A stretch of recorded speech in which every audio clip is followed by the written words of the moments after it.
مرحبا واهلا وسهلا بكم متابعي الاعزاء، متابعات الغاليات، شلونكم؟ اخباركم؟ ان شاء الله كلكم بخير وصحة وسلامة. طبعا اكو مقولة كلش عجبتني، واللي هي لا يشكر الله من لا يشكر الناس. واليوم انا بهذا الفيديو حابة اشكركم من كل قلبي على 100,000 مشترك اللي وصلتها القناة. 100,000 شكر لل100,000 اخ واخت، لل100,000 متابع ومتابعة. طبعا بالبداية ما ننسى فضل الله سبحانه وتعالى، لأن لو ما رضا الله سبحانه وتعالى وفضله علينا ما وصلت القناة لهذا العدد. وثانيا فضل تشجيعكم وتواصلكم ودعمكم الدائم لهاي القناة وصلنا بيها لهذا العدد، وإن شاء الله القناة تكبر بيكم وإلكم، والله سبحانه وتعالى يمكنني أقدم محتوى يليق بهذا العدد، وإن شاء الله يليق بالأعداد اللي راح تجي إن شاء الله بالمستقبل. وبهذه المناسبة حبيت أشارك وياكم هذا الفيديو الحلو. راح أشوفكم طريقة تحضير طبق حلو بارد يبرد على قلوبكم بهذا الصيف الحار. هنا أنا عندي تفاح قشرته وقطعته بهالشكل، وهذا عندي برش ليمونة كاملة برشته ناعم. راح أخلي على هذا التفاح تقريبا ربع كوب مي. هاي هنا أنا عندي 5 أو 6 تفاحات مقشرة. هنا أي نوع تفاح تقدرون تستخدموه. هذا طبعا الحلا كلش طيب بارد وخفيف على المعدة، وإن شاء الله هسه تشوفون باقي المكونات. هنا أنا عندي هاي الليمونة أول مرة برشتها وأخذت نص ليمون راح أعصرها. إذا تشوفون يعني كمية عصير الليمون هواية، مثلا عصير نص ليمونة، خلوا عصير مال ليمون مقدار خاشوقة مال أكل إذا ما تحبون الحموضة، بس هو طعمها كلش طيب، يعني حتى لو كانت شوية حامضة يصير طعمها كلش طيب. هنا أنا خليت رشة دارسين أو تخلون رشة هيل فانيلا باللي يناسبكم. وهنا أنا كمية الشكر خليت تقريبا خاشوقتين مال أكل شكر.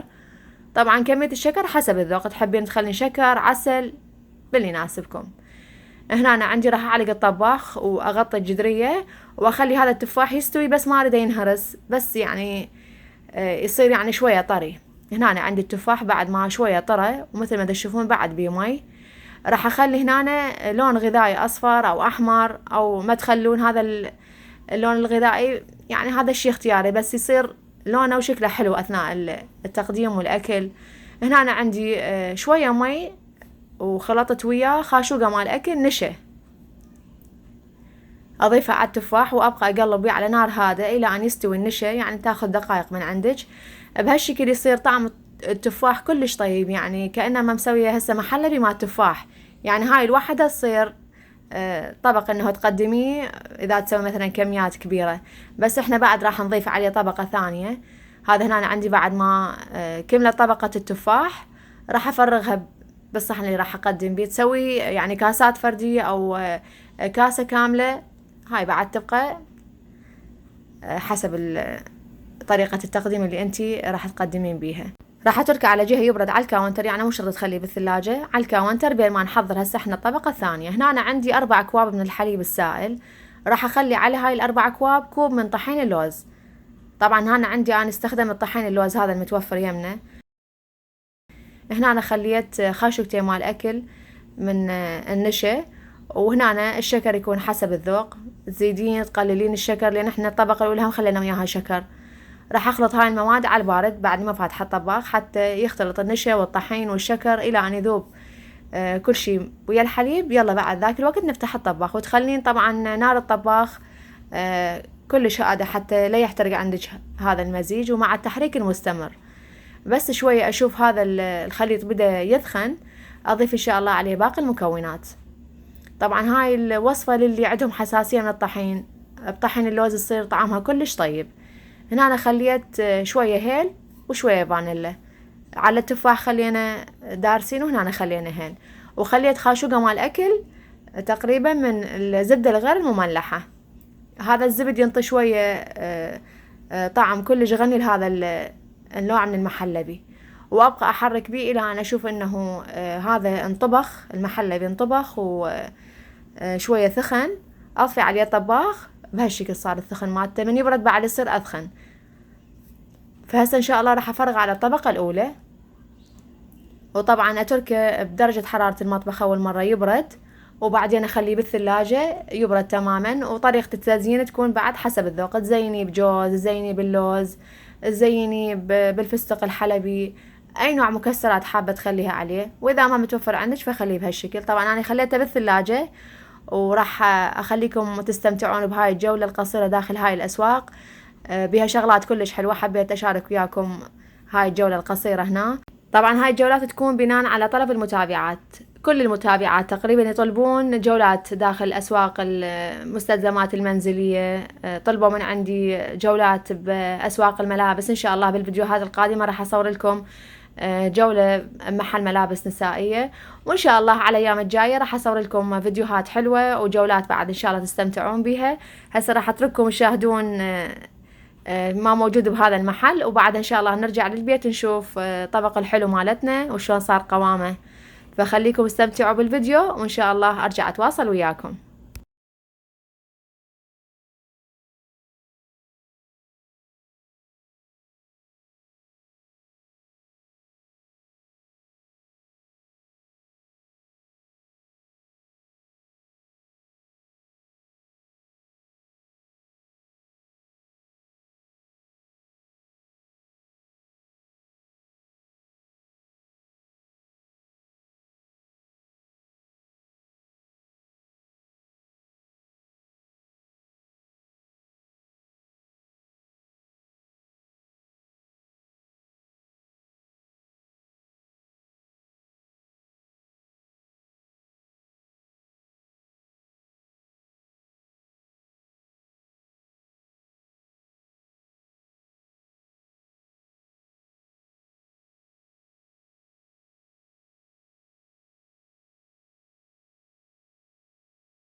هاي هنا دخلنا للمجمع السكني مالتنا. طبعا هاي انا دا اسوق شوي شوي دا اشجع.